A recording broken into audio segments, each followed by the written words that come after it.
It should have been my side that was open, my heart that was broken. Here we go. It's time to go temple building from the inside out. Many of us know that physical and mental health play. Here we go. It's time to go temple building from the inside out. Many of us know that physical and mental health play a direct part in spiritual health, but we may not know how to bring it all together. Well, here's your host, Desiree Fletcher Carruthers, as we go temple building from the inside out. Hey everybody, happy Sunday and welcome to KPOG 102.9's Temple Building from the Inside Out. I'm your host, Desiree Fletcher Carruthers, and thanks for joining me.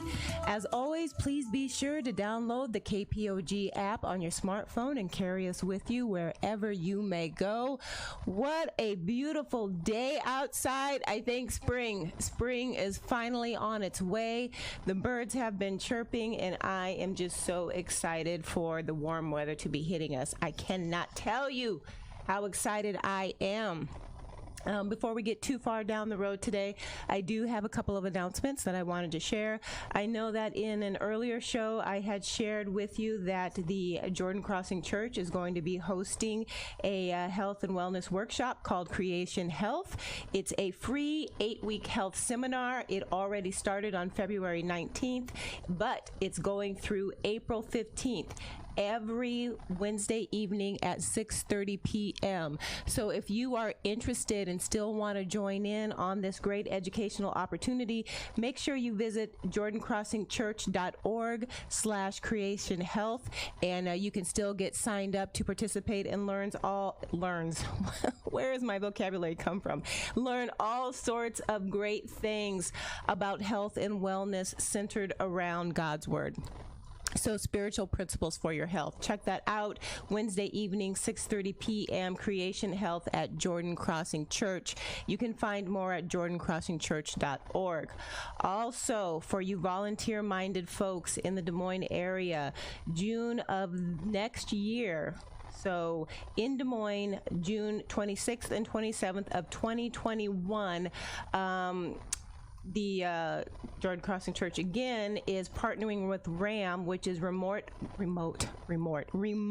area medical, and they are going to be bringing free medical services to the Des Moines area, but they are going to need tons of volunteers.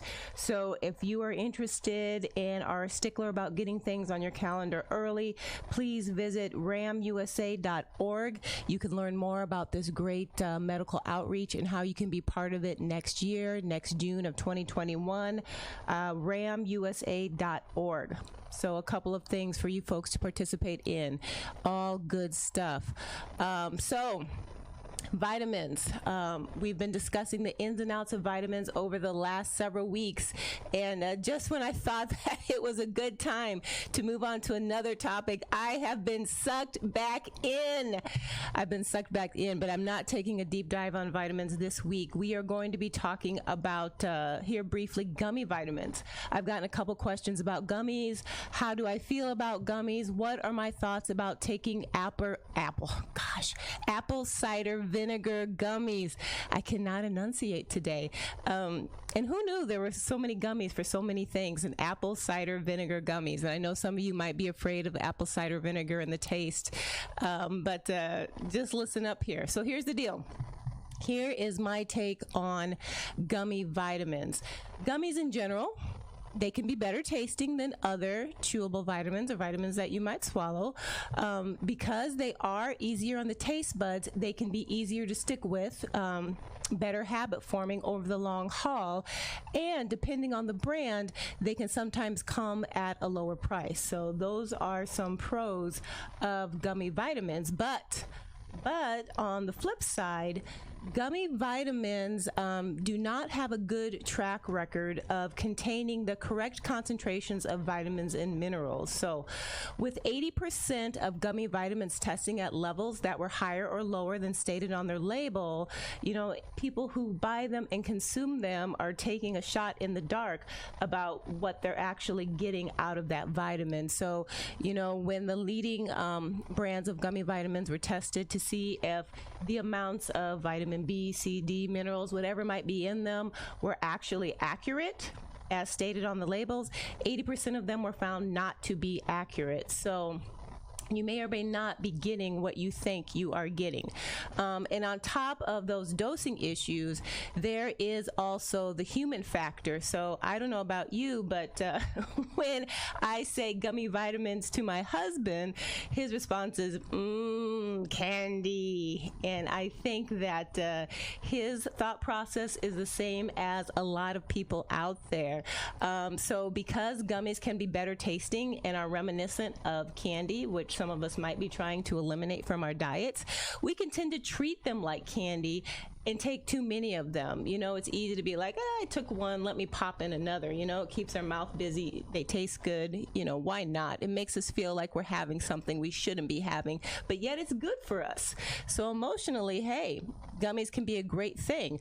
But unless your doctor prescribes you to take a loaded dose of any given vitamin or mineral, multivitamins are not an area where more is better. So if you are taking a gummy vitamin and you're tempted to pop in a couple of extra ones, you do not want to do that. They might look like candy, smell like candy, taste like candy. They are not candy.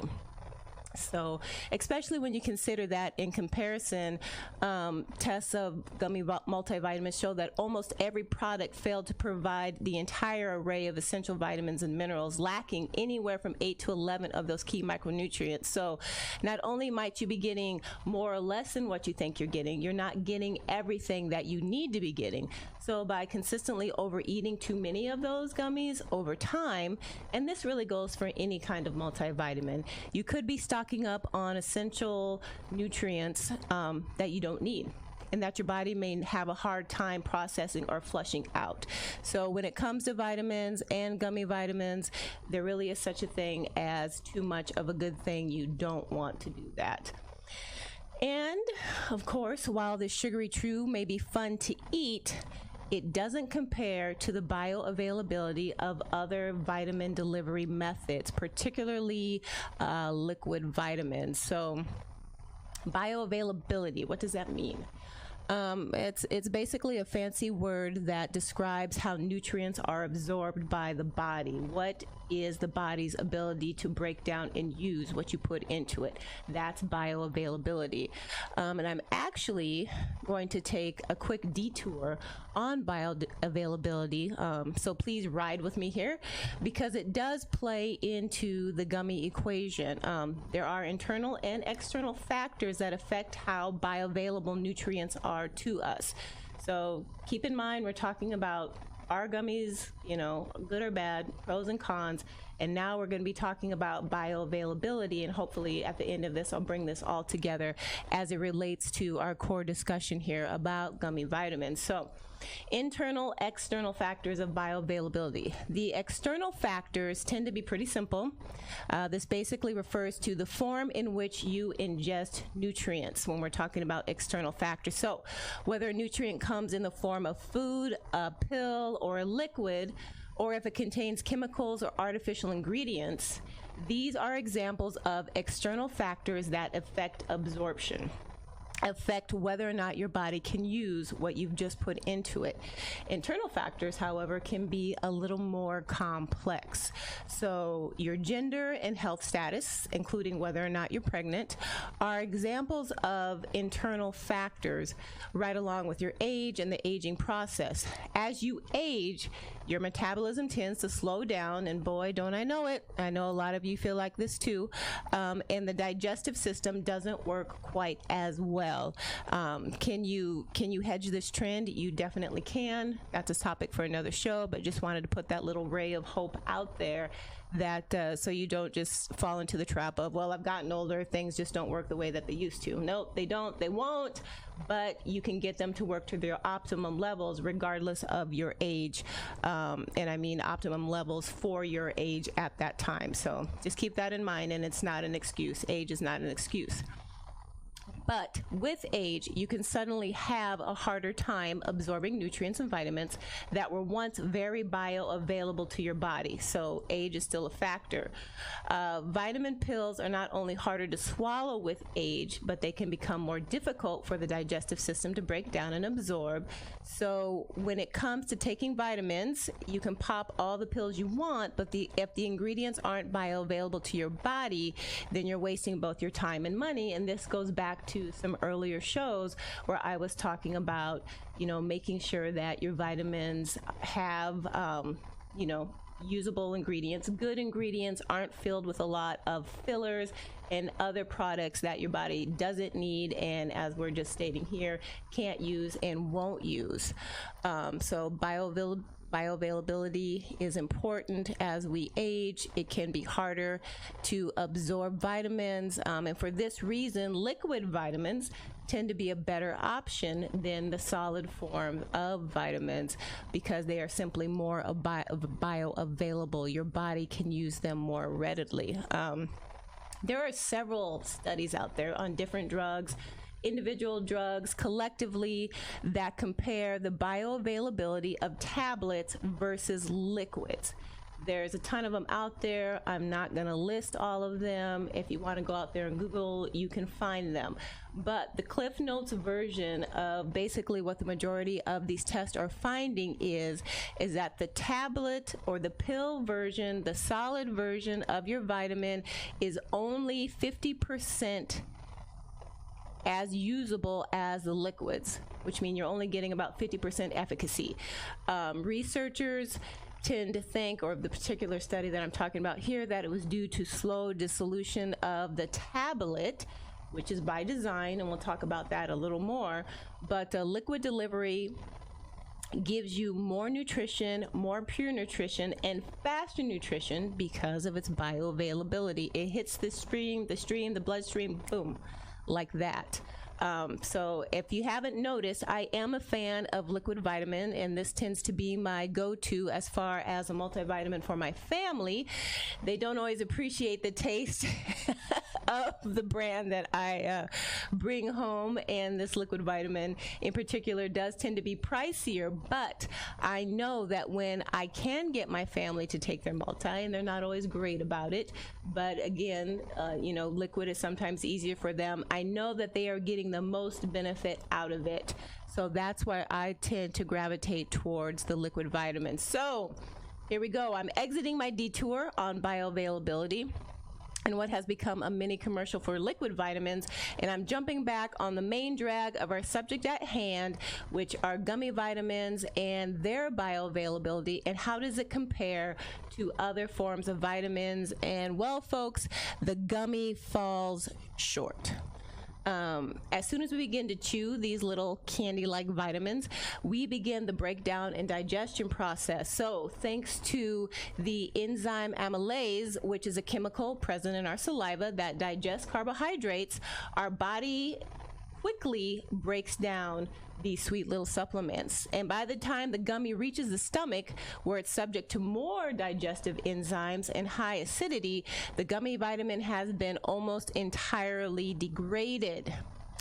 So without the protection of a capsule or a tablet, the micronutrients in the gummy vitamin are unable to make it to the small intestine, where the majority of absorption occurs during digestion. So this is the reason why with some vitamins, depending on which one it is and the nature of when your body is more prone to absorb that particular nutrient or mineral or vitamin, sometimes the capsules are designed for a delayed response, so that once they hit the lower intestine, that's when they're going to dissolve the most for greater absorption. So there's a lot of science that goes into vitamin design and vitamin delivery. We're not going to talk about it here, but just know that it's there. So overall, you know, my personal opinion are that the cons of a gummy vitamin outweigh the pros. And we didn't even talk about the extra sugars, fillers, and colors that are present in gummy vitamins that you don't necessarily get in other delivery formats. So if you intend to take a gummy, because I totally don't want to rain on your parade, if you're saying, well, gummy vitamins are the only way that I can take them, or my kids won't take any other kind, then I just ask you to please look for a brand that is lower in sugar and is third-party tested. So that those are my thoughts there. I've taken a very long and winding road to answer the question about gummies, but hopefully that's helpful, because I could have just come on and said, yeah, I'm not really a fan of gummies. You know, take a liquid vitamin and left it at that. But I feel it's important that you understand the ins and outs of how things work and why I might have an opinion on something the way that I do. So gummy vitamins, take them if you like, but I feel like there are better options out there for you. So just kind of keep that in mind. And if you still have questions, if you missed my previous shows on vitamins, go and check them out at the KPOG Facebook page. All of my episodes are there, and you can take a listen. And if I don't answer some questions that you may have about vitamins, feel free to message me, and I will get back to you and or cover that question on a future show. So I really only scratched the surface on vitamins. There is so much more that could be talked about and covered. So I know that I have not shared everything that I could, but hopefully what I have given you thus far is a good precursor to help you make better choices when you are supplementing. If you are not supplementing, please start. It'll be very helpful to you. And the reasons why, again, are on a previous show. So check it out, KPOG on Facebook, and just scroll through and find the episode that you're interested in. So one of the things that I really wanted to be sure that I got to today, and it's really only going to be an introduction because I don't have time to get through it all, is gut health. This is a topic that we will probably be talking about over the next couple of weeks, and if not more, depending, because it is so diverse but so very important. And when I say gut health, I'm not quite sure what you guys think when that term comes up, or if you even think about gut health at all. A lot of times when we think about gut, we think about the shape of our gut. Is it round? Is it flat? Do we have abs? Don't we? But we don't really think about what's going on in the gut. So that is something we're going to spend some time on, because gut health is tied to so many facets of our health. It's really kind of mind-blowing. So what is it? What is gut health? In its simplest terms, gut health is the balance of microorganisms that live in your digestive tract. So these bacteria, yeast, and viruses are also called the gut microbiome or gut flora. So you kind of have a little garden going on in your stomach and in your intestinal tract. So the condition of your gut impacts far more than what you realize, and is what I was alluding to. Researchers connect nearly every disease, including obesity, with gut health, or more specifically, the 100 trillion microbes or bacteria that live in your gut. So researchers already confirmed that there are direct links between what's going on in your stomach and your intestinal tract, other than whether or not you might have diarrhea or not, because if anybody makes that connection, that's usually the next leap that they take. But there is so much more than that going on in your gut. So while many microbes are beneficial to our health, there are some that can be harmful, especially when they multiply. So the trick is balancing both of those and protecting your gut health. So there's a book out there called Happy Gut, the cleansing program to help you lose weight, gain energy, and eliminate pain. And while we're all probably like, ooh, it talks about losing weight, that is not the most important aspect of this book. So if you'd like, you can check it out. You can find it on Amazon if you're interested. The author, his name is Dr. Vincent Pedre. He's an MD that practices integrative and functional medicine. And in a previous rant, I think you heard me say that this kind of doctor is my preference. I like an MD that also has holistic practices that work together. Our medical system now is designed to work to help us after we've had an injury or contracted a disease or illness, not to help prevent it. And so if we could get both of those sides working together, preventative medicine and the emergency medicine, we would be so far ahead of the game, in my opinion. But anyway, Dr. Pedre, in his book, Happy Gut, he says, when I say it all starts in your gut, I mean almost everything. Headaches, migraines, allergies, autoimmunity, weight gain, acne, skin rashes, yeast infections, hormonal imbalances, hey, that's a big one, fatigue, immune challenges, and even the way you sense pain, they all relate to the condition and health of your gut. So, that right there will help give you an idea of all the different areas of your health that good and or bad gut health can impact.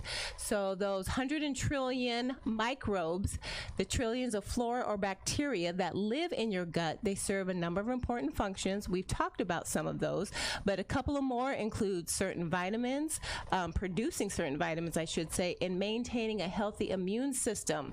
So those are all examples of what the good bacteria does for us. But then, of course, there is the bad bacteria, and this is where we want to maintain that balance. Now, your gut will always have bad bacteria. There is no such thing as getting rid of all of it. So the trick is to maintain the right level of good versus bad. When we don't do that and we have an overgrowth of the bad flora, we're prone to a whole slew of health challenges. Gut flora imbalances, they're also called dysbiosis. When you have too much bad flora that's taking over the good, it can lead to weight gain. So there's that tricky little weight gain thing again. They can increase the risk for disease and gut problems called leaky gut. And as its name implies, leaky gut means your intestinal lining cells, called tight junctions, they become looser. So larger molecules slip through the gut wall that shouldn't, creating an immune response. So when you have little items, whether it's food or something else that's in your intestinal tract that slip out of your intestinal lining, your body senses something is there that shouldn't be there. It triggers an immune response and chronic inflammation that can lead to hormone imbalances, including insulin resistance and other disease. We all know inflammation, whether it's in the joint or in other areas of your body, can lead to and make worse other symptoms, diseases in your body. So inflammation is bad. That's why you have all these buzzwords about anti-inflammatory foods. Why we want to eat those? It's because your body does not like inflammation. It feels that it is a predator inside your system and works to attack it, or is a result of your body attacking something that shouldn't be there. And leaky gut, which is an example of bad flora and fauna at its best, is one of those outcomes. And I'm actually going to spend more time diving into leaky gut because, believe it or not, you might have leaky gut and your doctor is not going to be able to diagnose it. Even though it's been around for a while and it's gaining more traction, a lot of the medical world as it stands outside of the holistic area, they have a really hard time identifying it and diagnosing it because it is still relatively new, yet leaky gut can trigger so many symptoms in our health that by just improving your gut health overall, you can eliminate those symptoms in your body. So I'm going to be talking about that more over the next couple of weeks, but wanted to go ahead and key that up, give you a precursor to beginning to gut health. If you're sitting there and thinking, hey, I wonder if my gut health is on track. Do I have leaky gut? Well, we're going to be sharing the information to help you to be able to either answer those questions and or develop the right questions so when you go see your doctor that you can have a more meaningful discussion with him on these topics. So as a wrap up for today, gummy vitamins, Take them if you will, but I don't believe that you're getting the greatest amount of benefit from them as other vitamin forms. And gut health, it's an important thing. Learn about it. A good first initial book to check out is Happy Gut by Dr. Vincent Pedre. But you can Google a lot of articles out there as well if you have time. But of course, Dr. Pedre's book will give you some action steps on what you can do about improving your gut health, beyond just educating you about what it is and the ins and outs of that. So until then, it's beautiful weather outside. Pray for and love the one that you're with next. And just know your body is a temple. So let's build it.